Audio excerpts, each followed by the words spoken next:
ডিসেম্বরের প্রথমার্ধে তফসিল ঘোষণা হবে, জানিয়েছেন নির্বাচন কমিশনার অবসরপ্রাপ্ত ব্রিগেডিয়ার জেনারেল আবুল ফজল মোহাম্মদ সানাউল্লাহ।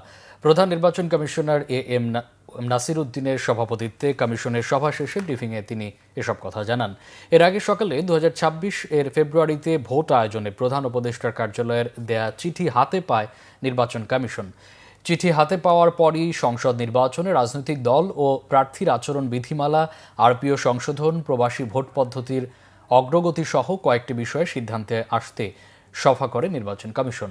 দিনভর বৈঠক শেষে সন্ধ্যায় ব্রিফিংয়ে নির্বাচন কমিশনার অবসরপ্রাপ্ত ব্রিগেডিয়ার জেনারেল আবুল ফজল মোহাম্মদ সানাউল্লাহ জানান, প্রার্থীর আচরণবিধি, পোস্টাল ব্যালট পেপার, আরপিও এবং প্রবাসীদের ভোট নিশ্চিত করতে চায় কমিশন।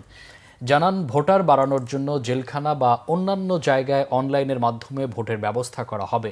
কারো প্রার্থিতা বাতিল হলে আদালতে গিয়ে ফেরত পাওয়ার সুযোগ থাকবে। জানান, প্রধান উপদেষ্টার চিঠির ভিত্তিতে 31 অক্টোবর পর্যন্ত যারা ভোটার হবেন তারা ভোট দিতে পারবেন।